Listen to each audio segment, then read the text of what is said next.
DHA Quetta की तरफ से एक पब्लिसिटी कैंपेन के ज़मन में एक नया स्लोगन या इंसिग्निया जो है वो देखने में आया है, जो इन्होंने इस पे मेंशन किया है कि forget crypto, invest in DHA Quetta.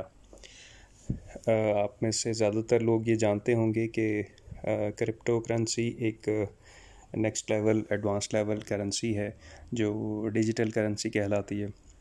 जिस तरह से बिटकॉइन आया था, बहुत फेमस हुआ, लोगों ने उसमें ख़ासा उसमें बहुत ज़्यादा अर्न भी किया और वो बड़े शॉर्ट टाइम में बड़े अच्छे गेंस भी दे गया। लेकिन बड़ी अगेन वही कि उसकी बड़ी वॉलेटाइल सी मार्केट थी। जिस तरह से उसने लोगों को प्रॉफिट दिया वो वापस भी आया, रेट उसका नीचे भी आया। अब इसको क्रिप्टो करेंसी के साथ तशबीह देना कुछ समझ में नहीं आया, क्योंकि दो चीज़ें हैं। एक तो जब हम डीएचए कोयटा की बात करते हैं तो ऑब्वियसली ये एक टेंजिबल इन्वेस्टमेंट है। आप you are buying a land out of your money. तो नॉर्मली जो लैंड की बाइंग है वो मार्केट एक स्टेबल सी और एक मजबूत इन्वेस्टमेंट होती है,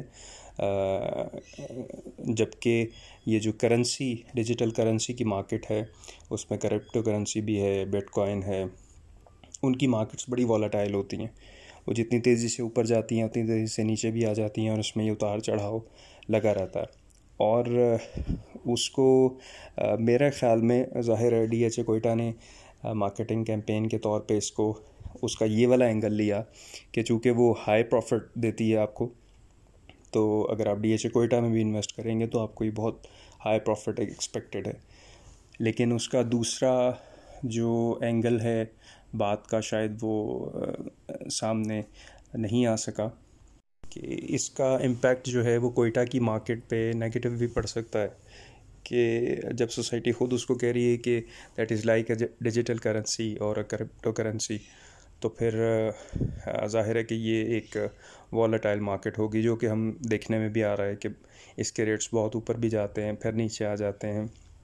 इसमें लोग अब थोड़े से फ्रस्ट्रेट भी हो गए हैं इसके प्राइस की फ्लक्चुएशन से, और यही फ्लक्चुएशंस हमें क्रिप्टो करेंसी या और जो डिजिटल करेंसीज़ हैं उनकी मार्केट में भी देखने को मिलता है।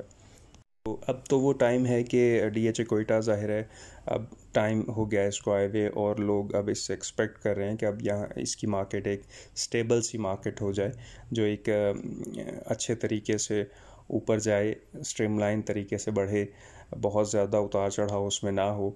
क्योंकि जिसने भी इन्वेस्टमेंट की होती है जब वो ऊपर जा रही होती है तब वो खुश हो रहा होता है, और जैसे ही वो नीचे आती है तो जो इन्वेस्टर है वो he feels very curious about it कि जी ये प्राइसेस अब नीचे क्यों जा रही हैं, या मुझे क्या डिसीजन लेना है, इसको मैंने होल्ड करना है या मुझे इसको बेच देना चाहिए।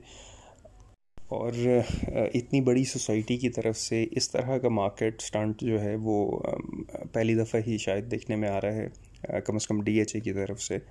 और मैं ये समझता हूँ कि डीएचए कोयटा को जो डेवलपमेंट वर्क है और बैलेटिंग है और न्यू प्रोजेक्ट्स की अनाउंसमेंट है उसकी तरफ ज़्यादा अगर तवज्जो रहे तो ऑटोमेटिकली प्राइस स्टेबल भी हो जाएगी और प्राइस में अच्छा एक गेन भी आ जाएगा। हम इस वक्त सिचुएशन देखते हैं कि प्राइसेस की क्या है, तो वो तो इस वक्त नीचे से नीचे ही आ रही है। नॉर्मली जो इसका रेट चल रहा था वो एक 20-25 से गिर के अब दोबारा से वही एक 6-7-8 पे आ गया हुआ है। एलोकेशन फ़ाइल की अगर बात करें और अर्ली बर्ड की बात करें जिसकी बैलेटिंग भी हो चुकी हुई है, तो उसकी प्राइसेस 3 करोड़ से 3.25 करोड़ के दरमियान जाने के बाद इस वक्त 2 करोड़ से 2.25 करोड़ के दरमियान आ गई हुई है। इतना ज़्यादा उसमें प्राइसेस जो हैं वो नीचे आ गई हुई हैं।